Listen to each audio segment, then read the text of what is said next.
Assalamualaikum. Today's topic chapter which we are going to start, जो आज हम पढ़ेंगे चैप्टर, उसका नाम है सपोर्ट एंड मूवमेंट.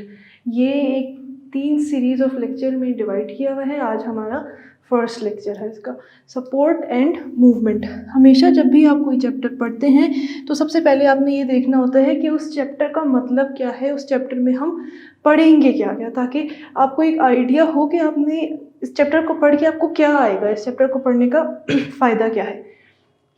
तो इसलिए सपोर्ट, अब सपोर्ट क्यों ज़रूरी है हमें. अगर हमारे अंदर सपोर्ट ना हो, एक ऑर्गेनिज्म के अंदर, एक जानदार के अंदर अगर सपोर्ट ना हो तो वो तो एक बिल्कुल गोश्त का लूथड़ा, एक जेली का मांस होगा. अगर हमारे अंदर बोन्स ना हो, कार्टिलेज ना हो, हड्डियाँ ना हो, तो हमारा मसल्स तो बिल्कुल ऐसे एक जिगली जिगली सी कोई मशी सी चीज़ होगी, जो नरम नरम सा कुछ, जो कि जैसे ज़ुबान है उसके अंदर अगर मसल्स नहीं है, सॉरी बोन्स नहीं है, सपोर्ट नहीं है, कार्टिलेज नहीं है, तो ज़ुबान तो ऐसे एक कोई उसकी वो नहीं है कि वो खड़ी हो सके या चल सके या ख़ुद को सपोर्ट दे सके. तो इसलिए हम भी उसी तरह के होते हैं, या जिस तरह से एक गोश्त का पीस होता है बिल्कुल हिलता हुआ, तो हम अपने आप को किस तरह सपोर्ट देते. और दूसरा सपोर्ट हमें इसलिए ज़रूरी होता है कि एक फिनोमेना होता है ग्रेविटी, कशिश सकल, जो कि हमें नीचे की तरफ खींचती है. अगर हमारे अंदर सपोर्ट ना हो एक ऑर्गेनिज्म के अंदर, तो वो किस तरह से खड़ा रह पाएगा. इसलिए ग्रेविटी के अगेंस्ट, कशिश सकल के ख़िलाफ़ सपोर्ट देने के लिए जो चीज़ है वो हमारे अंदर स्केलेटन है, उसे हम कहेंगे ढांचा. जो हमारा ढांचा है वो हमें इसके ख़िलाफ़ खड़े होने में मदद देता है. क्योंकि अगर आपको खड़ा होना है, स्टैंड करने के लिए, आपको ग्रेविटी के अगेंस्ट जाना पड़ेगा. ग्रेविटी आपको नीचे खींच रही है और आप खड़े होना चाहते हैं, आप ऊपर की तरफ जाना चाहते हैं. अब स्केलेटल सिस्टम वो सिस्टम है जो कि हमें सपोर्ट प्रोवाइड करता है. सिस्टम का मतलब होता है, जैसे हमने फर्स्ट ईयर में पढ़ा है, एक ऑर्गन्स का कम्बिनेशन जो कि हमें सपोर्ट प्रोवाइड करेगा, जिसके थ्रू हम खड़े हो पाएंगे और मूवमेंट कर पाएंगे. जाहिर सी बात है, मूवमेंट के लिए भी हम स्केलेटल सिस्टम, हम हड्डियों और अपने मसल्स की बिना पे मूव कर सकते हैं, चल सकते हैं. तो हमें मूवमेंट के लिए भी यही स्केलेटल सिस्टम मदद करता है. अब हमें मूवमेंट की ज़रूरत क्यों है? क्या एक इंसान सारी ज़िंदगी एक जगह पे बैठ के गुजार सकता है? मूवमेंट के लिए एक इंसान या एक ऑर्गेनिज्म को रिप्रोडक्शन के लिए उसको मूवमेंट की ज़रूरत है, ख़ुद को फीड करने के लिए, ईटिंग के लिए मूव करने की ज़रूरत है, अपनी रिप्रोडक्शन और यूरिनरी प्रोसेसेस, एक्सक्रीटरी प्रोसेसेस, अपनी हाजात पूरी करने के लिए उसको मूव करने की ज़रूरत है. और तीसरी चीज़, किस चीज़ के लिए आपको ज़रूरत है कि आप मूव करें, वो ये कि अगर किसी प्रेडेटर ने, किसी चीज़ ने आप पे अटैक कर दिया, आपके पीछे एक शेर भाग रहा है, तो आप बैठे तो नहीं रह सकते, आपको मूव करना है. आप इन चीज़ों के लिए, आपको अपनी बचत के लिए, किसी जानवर से बचने के लिए, कुछ खाने के लिए, रिप्रोड्यूस करने के लिए, हाँ, बाथरूम का इस्तेमाल करने के लिए, या किसी भी सिंपल कहीं एक जगह से उठ के दूसरी जगह जाने के लिए, से मूवमेंट की हमें ज़रूरत पड़ती है. और वो किसकी बेसिस पे होती है? स्केलेटल सिस्टम की बेसिस पे होती है. एक टर्मिनोलॉजी है, एक टर्म आपकी किताब में है, लोकोमोशन. लोकोमोशन भी मूवमेंट ही है. एक ऑर्गेनिज्म की एक जगह से टोटल, मैं यहाँ से उठ के उस जगह पे चलेगी, पूरी बॉडी की, पूरे ऑर्गेनिज्म की मूवमेंट को हम लोकोमोशन कहेंगे. अगर मैं यहाँ खड़ी हूँ एंड आई जस्ट, मैं सिर्फ अपना हाथ मूव करती हूँ या मैं ऐसे अपना सर हिलाती हूँ, तो ये भी एक मूवमेंट है, लेकिन ये लोकोमोशन नहीं है. मैं यहाँ से चल के यहाँ आ गई या यहाँ से चल के यहाँ आ गई, तो ये है लोकोमोशन, कि पूरी उठ के एक जगह से जाना, तो ये लोकोमोशन. अब इससे हमें समझ आ गया कि हमारे चैप्टर का नाम और इसका मतलब क्या है. स्केलेटल सिस्टम, जैसे कि नाम से हमें पता चल रहा है, स्केलेटन से बना है. अब स्केलेटन क्या चीज़ है? स्केलेटन को हम देख लेते हैं. स्केलेटन को आप इस तरह से डिफाइन कर लें कि rigid body support, rigid body support to which muscles attach and apply force. Rigid body support to which muscles attach and apply force. एक ऐसी सपोर्ट जिसके ऊपर आपके मसल्स अटैच हो सके, चिपक सके और फोर्स लगा सके.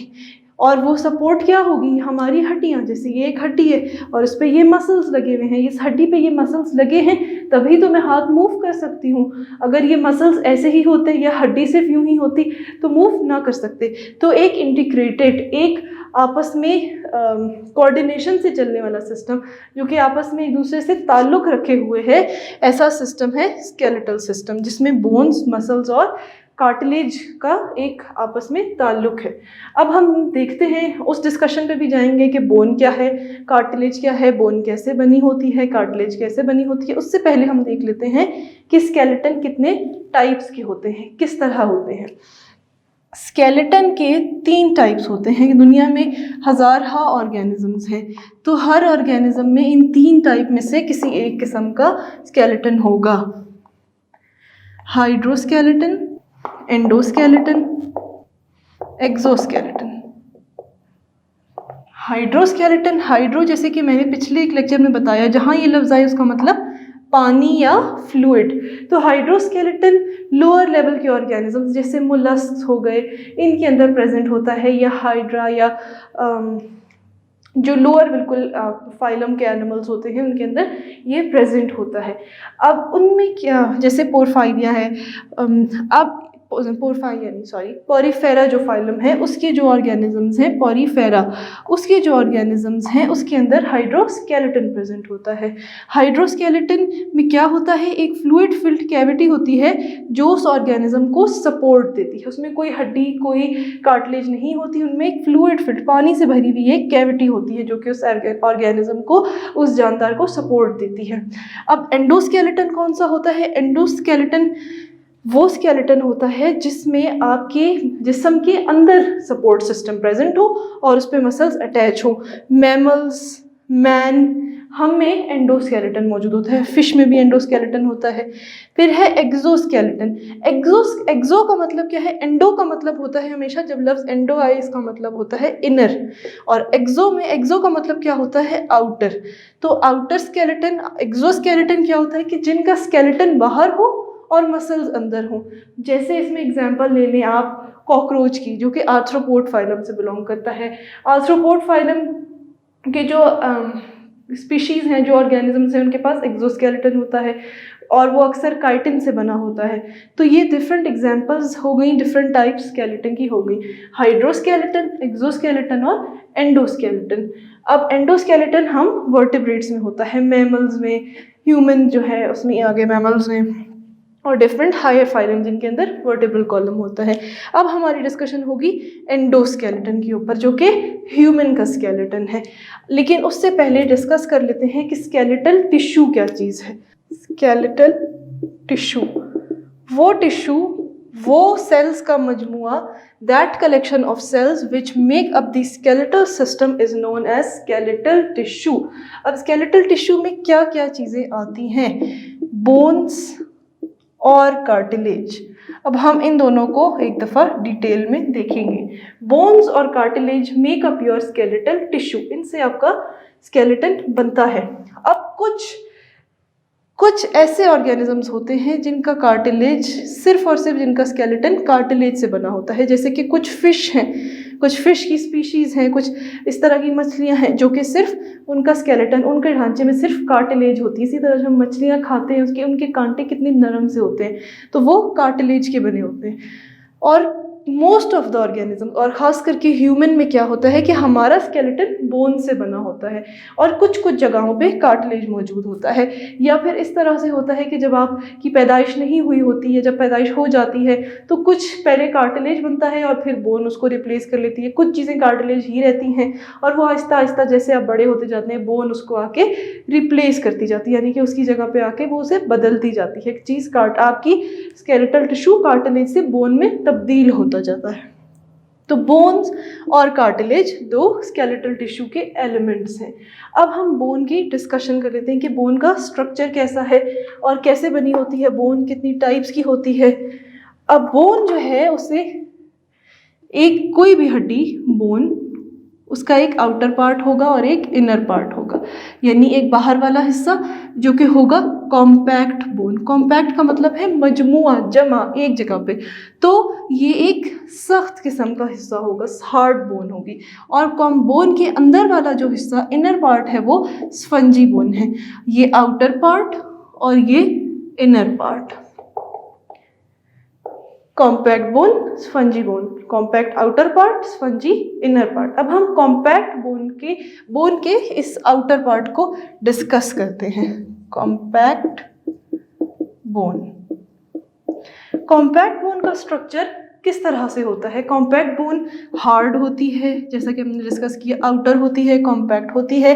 किससे बनी होती है? ज़्यादातर कैल्शियम फॉस्फेट, ठीक है, कैल्शियम फॉस्फेट ज़्यादातर इसके कंटेंट होते हैं, और इसके अंदर कोलेजन फाइबर्स होते हैं जो कि एक प्रोटीन है। कैल्शियम फॉस्फेट कोलेजन फाइबर्स, ये इसके कॉम्पोजिशन है। अब हम इसको एक डायग्राम के थ्रू में एक्सप्लेन करती हूँ कि ये असल में बनी कैसे होती है। जिस तरह से हमने पढ़ा था कि किडनी का structural and functional unit nephron होता है, उसी तरह बोन, कॉम्पैक्ट बोन का स्ट्रक्चरल एंड फंक्शनल यूनिट ऑस्टियन होता है। इसी तरह की, यानी कि एक जैसे ये इमारत ईंटों से बनी है, इस तरह से हड्डियों की जो इमारत है, हड्डियाँ जो छोटा छोटा पीस होगा, एक पीस, जिस तरह के अगर इस तरह के 100 पीस मिला के एक हड्डी बनेगी, तो अगर एक पीस को निकाला जाए तो वो एक पीस ऑस्टियन है। अब इस तरह के 100,000 ऑस्टियन मिला के एक हड्डी बन जाएगी। जिस तरह से एक ईंट होती है और 100 ईंट, 1000 ईंट, लाख ईंट बना के एक बड़ी इमारत बन जाती है। तो ऑस्टियन का हम स्ट्रक्चर देखते हैं। ऑस्टियन का दूसरा नाम हेवर्जन सिस्टम भी होता है, हेवर्जन सिस्टम।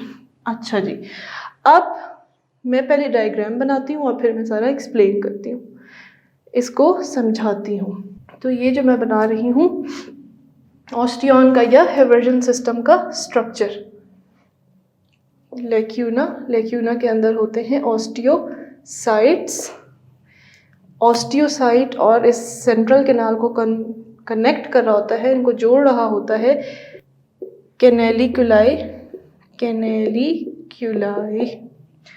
और ये जो कनेक्शंस होते हैं इन्हें हम कहते हैं लेमिली।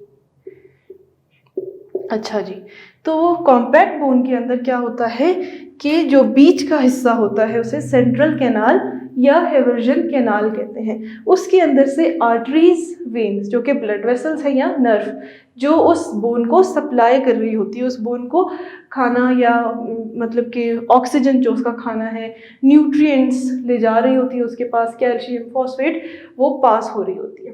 फिर उसके अराउंड उसके आसपास एक सर्कल जैसी अरेंजमेंट होती है, गोल गोल स्फेरिकल अरेंजमेंट होती है, जिसे हम कहते हैं लेमिली। ये कंसेंट्रिक सर्कल्स होते हैं, यानी कि एक के बाद एक गोलाई होती है, इसे हम लेमिली कहते हैं। इन कंसेंट्रिक सर्कल्स के ऊपर कुछ स्पेसेस होती हैं, जो स्पेसेस होती हैं उन्हें हम लेक्यूनी कहते हैं।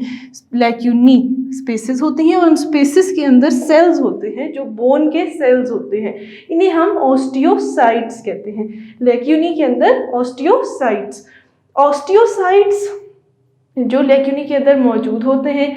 अब एक लेक्यूनी और दूसरी लेक्यूनी, या एक लेक्यूनी और सेंट्रल कैनाल कनेक्ट होता है कैनेलिकुलाई के थ्रू।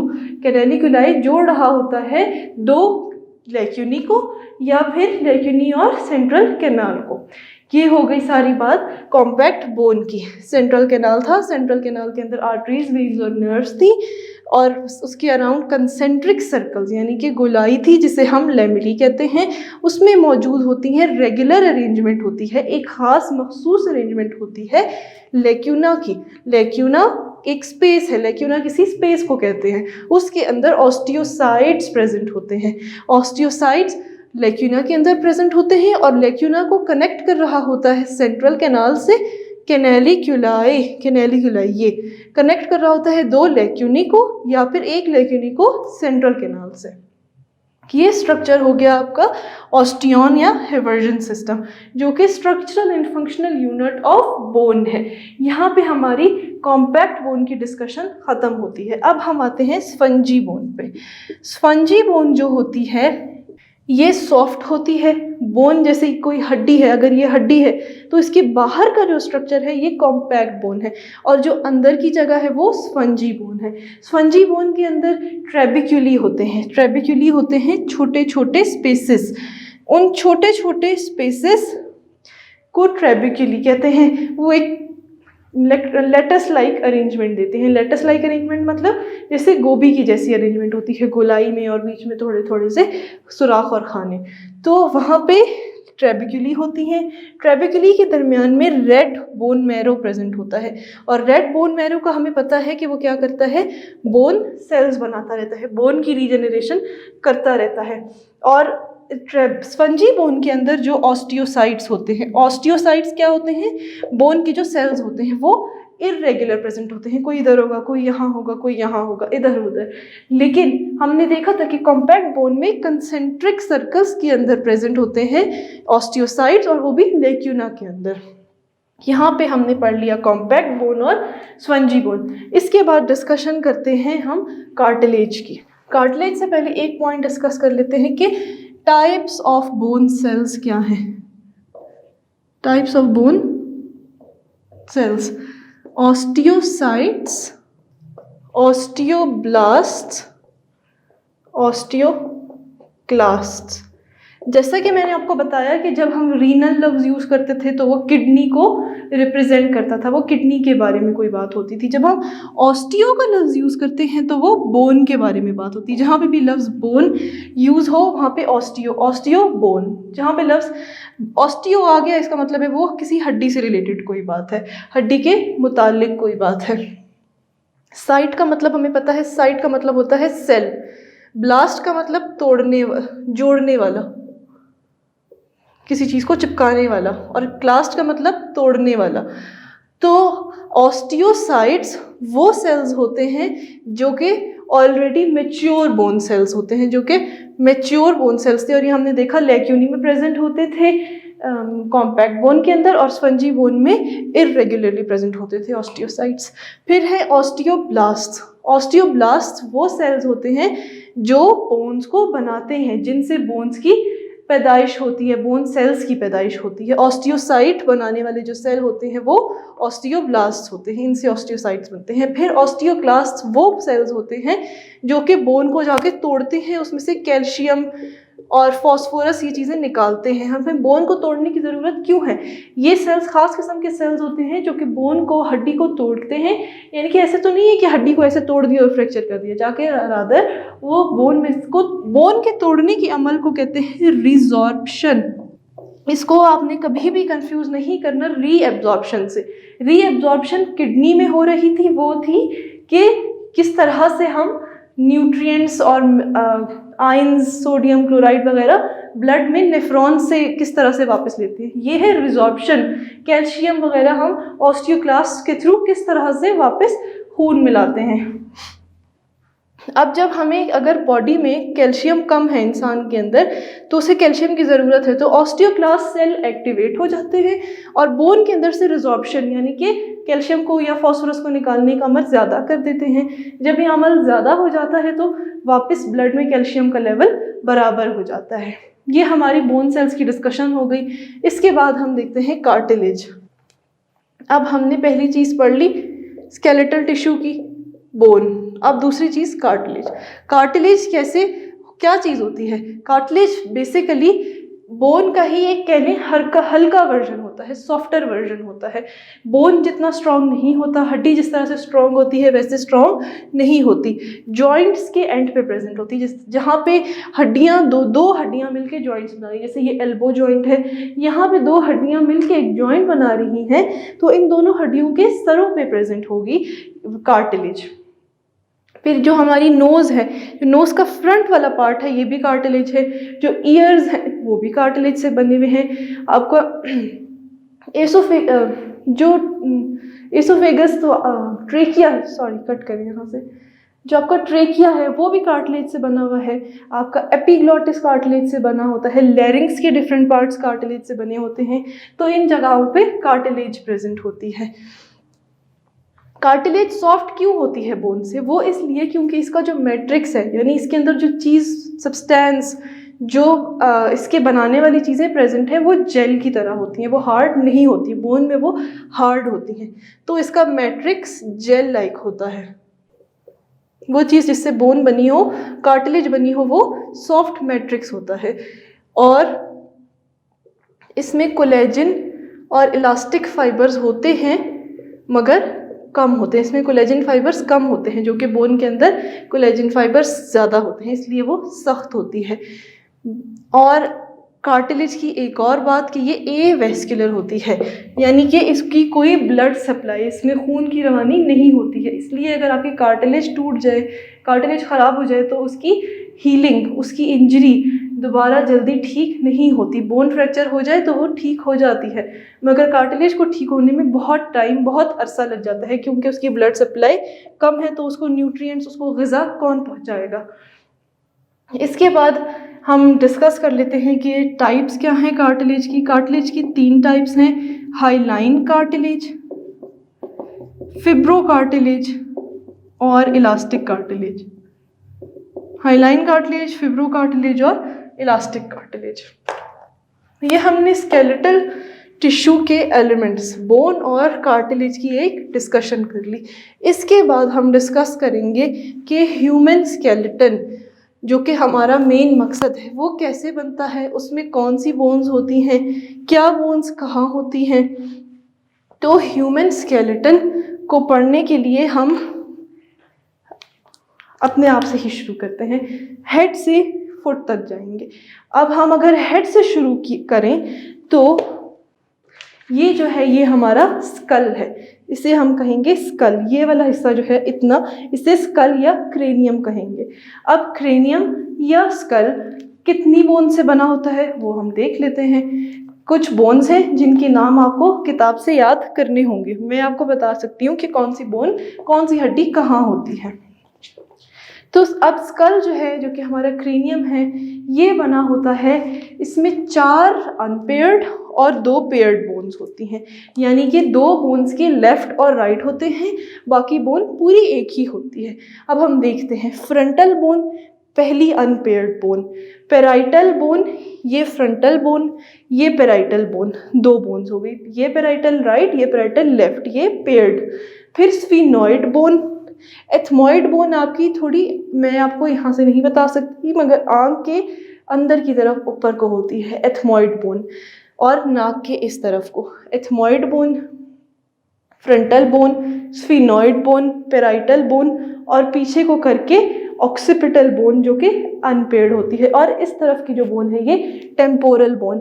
अब हमारे सर की हर अलग अलग हड्डी हिलती तो नहीं है, वो इसलिए क्योंकि इनके दरमियान जोड़ होते हैं, जॉइंट्स होते हैं। उन जॉइंट्स को हम कहते हैं सूचर्स। उन जॉइंट्स को हम जॉइंट्स नहीं कहते, क्योंकि वो इमूवेबल जॉइंट्स होते हैं, सूचर्स, और वो जॉइंट्स इमूवेबल होते हैं, हिलते नहीं हैं। तो इसलिए ये हमें लगता है कि पूरा सर एक ही हड्डी है, हालांकि ये मुख्तलिफ हड्डियों से बना होता है। तो कौन सी हो गई? Frontal bone, parietal bone, sphenoid bone, ethmoid bone, occipital bone और टेम्पोरल बोन्स। ये हो गई हमारी स्कल की हड्डियाँ। उसके बाद हम स्कल कर लिया हमने, क्रेनियम। अब हम आते हैं फेशियल बोन्स पे। फेस की कौन सी बोन्स होती हैं? अब फेस में 14 बोन्स होती हैं, जिसमें से 2 अनपेयर्ड और बाकी सारी पेयर्ड होती हैं। जो 6 है आपकी वो पेयर्ड होंगी, तो 6 2 दफ़ा कर लें 12, और बाकी 2 अनपेयर्ड बोन्स, तो टोटल हो गई 14 बोन्स। अब फेस में अगर हम स्टार्ट करें तो ये जो है, ये हमारी 2 ज़ाइगोमेटिक बोन्स, जो चीक बोन्स है, 2 ज़ाइगोमेटिक बोन्स। फिर ये हमारी 2 नेज़ल बोन्स, जो नाक का ऊपर वाला हिस्सा हड्डी होती है, और आगे कार्टिलेज है। नेज़ल बोन्स 2 ज़ाइगोमेटिक बोन्स, ये मैग्जिला जिसमें हमारे दांत लगे हुए हैं, ये हो गया एक maxilla. Nasal bones, zygomatic bones, maxilla. अब एक बोन होती है जिसे हम कहते हैं इंफीरियर नेज़ल कॉन्का, वो नाक के अंदर होती है, एक सेपरेशन होती है, उसे हम कहते हैं इंफीरियर नेज़ल कॉन्का। सुपीरियर और इंफीरियर नेज़ल कॉन्का भी होते हैं, लेकिन वो स्फीनॉइड बोन का ही, एथमाइड बोन का ही पार्ट होते हैं, तो इसीलिए हम अलग से उसे बोन नहीं मानते। तो इंफीरियर नेज़ल कॉन्का खुद से अलग से एक बोन हो गई। फिर लैक्रिमल बोन्स। लैक्रिमल का लफ्ज़ आंसुओं के लिए इस्तेमाल होता है। मेडिकल की टर्मिनोलॉजी में, मेडिकल के अगर हम अल्फाज इस्तेमाल करें तो उन अल्फाज में रोने को, आंखों से पानी आने को हम लैक्रिमेशन कहते हैं। तो लैक्रिमल बोन कहाँ होगी? यकीनन यहाँ से आंसू आते हैं, इस तरफ बिल्कुल आंख के इधर यहाँ, तो ये लैक्रिमल बोन हो गई। अब पैलेटाइन बोन, पैलेटाइन बोन हमारे स्कल के थोड़ा नीचे की तरफ, जो हमारा मुंह है अंदर हार्ड पैलेट है, ऊपर की तरफ जो तालू जिसे कहते हैं उसे हार्ड पैलेट, इसकी बैक पे, इसके पीछे दो ऐसे हॉर्न्स की तरह, यानी कि दो बिल्कुल बारीक लंबी लंबी चीज़ों की तरह छोटी सी बोन्स होती हैं जिन्हें हम कहेंगे पैलेटाइन बोन्स। अब वो हम देख नहीं सकते, वो स्कल के अंदर होती हैं। और ये हो गई आपकी सारी पेयर्ड बोन्स। उसके बाद अनपेयर्ड बोन्स आती हैं आपकी, एक मैंडिबल, जो आपका जॉ है, ये जो आपकी बोन है ये आपका मैंडिबल, और जिसे आप कहेंगे जबड़ा, ये एक पूरी एक बोन है। और इसके अलावा नाक के पीछे एक बोन होती है जिसे हम वोमर बोन कहते हैं, VOMER, वोमर, वो बोन भी अनपेयर्ड बोन है। तो कितनी बोन्स हो गई? लैक्रिमल बोन आंख से, फ्रंट लैक्रिमल बोन आंख से, जाइगोमेटिक बोन चीक से, नेजल बोन्स दो नाक की बोन्स हो गई, मैग्जिला हो गया, दो पैलेटाइन बोन्स हो गई पीछे को, एक वोमर हो गई और एक मैंडिबल हो गई। तो ये फेस की बोन्स हो गई। इसके बाद एक बोन होती है हाइड बोन, जो कि गले में होती है, गले में होती है और दिख नहीं सकती, तो उसे हम हाइड बोन कहते हैं। उसके बाद हमने कर लिया अब स्कल, फेस और नेक में होती है वो हाइड बोन। अब हाइड बोन के बाद आता है वर्टिब्रल कॉलम। वर्टिब्रल कॉलम यानी कि रीढ़ की हड्डी। तो रीढ़ की हड्डी बनी होती है 33 छोटी छोटी हड्डियों से, जिनमें डिफरेंट रीजन्स में, डिफरेंट हिस्से में, यानी कि ऊपर के हिस्से में, बीच का हिस्सा, नीचे का हिस्सा, जो बोन्स होती हैं उन्हें हम क्या नाम देते हैं, हम देख लेते हैं। ऊपर की सात, पहली सात को हम कहते हैं सर्वाइकल वर्टिब्रा। ये जो छोटी छोटी बोन्स, छोटी छोटी हड्डियां जो वर्टिब्रल कॉलम बना रही होती हैं उन्हें हम वर्टिब्रा कहते हैं। सर्वाइकल वर्टिब्रा 1 से 7 तक, थोरेसिक वर्टिब्रा 8 से 12 होती हैं, फिर लंबर वर्टिब्रा 5 होती हैं, सीक्रल वर्टिब्रा ये भी 5 होती हैं, और कॉक्सिजियल ये भी 5 होती हैं। तो कितनी हो गई? C1 से C7, T8 से T12, L5, L1 से L5, S1 से S5 और कॉक्सिजियल 4 होती हैं। कॉक्सिजियल वर्टिब्रा आपस में फ्यूज होके एक वर्टिब्रा, उन्होंने एक वर्टिब्रा बना ली होती है, एक हड्डी बना ली होती है, जिन्हें हम मोहरे कहते हैं, कमर के मोहरे। तो ये हो गई वर्टिब्रास, और इन्होंने मिलके बना लिया वर्टिब्रल कॉलम, टोटल 33 का। अब सर्वाइकल वर्टिब्रा में जो सबसे पहली होती है उसे हम कहते हैं एटलस, और जो दूसरी होती है उसे हम कहते हैं एक्सिस। सिर्फ ये दो हैं जिनके नाम हैं, बाकियों को हम इस तरह से बताते हैं, C3, C4, C5, T5, T4 इस तरह से, या फिर C1 जो उनसे इलाके में हो, कॉकेक्स में हो, कॉक्सिजियल हो तो C1 इस तरह से। लेकिन कॉक्सिजियल जो होती है वो होती ही एक है, तो उसे हम C से बताते ही नहीं है। C लफ्ज़ हम सर्वाइकल के लिए इस्तेमाल करते हैं ज़्यादातर। तो ये हमारा वर्टिब्रल कॉलम हो गया। अब हम आते हैं चेस्ट केज पे, चेस्ट कैविटी में। इसमें कितनी बोन्स होती हैं? इसमें होती है 12 रिब्स, 12 रिब्स, जिन्हें हम पसलियाँ कहते हैं। 12 रिब्स लेफ्ट पे, 12 राइट पे, तो पेयर्ड हो गई। टोटल कितनी हो गई? 24 हड्डियाँ।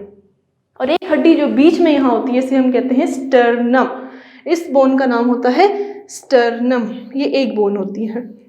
रिब्स हो गई, स्टर्नम हो गया, और ये जो दो यहाँ बोन्स होंगी इन्हें हम क्या कहते हैं?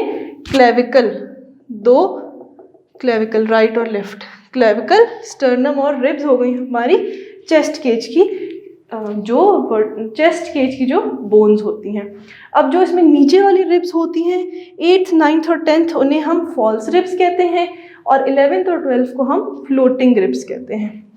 अब हम बात करने अगर पेक्टोरल गर्डल की, तो पेक्टोरल गर्डल या वो जगह जहाँ से हम पेक्टोरल का लफ्ज़ दरअसल इसलिए है क्योंकि परिंदे इस हिस्से को उड़ने के लिए इस्तेमाल करते हैं।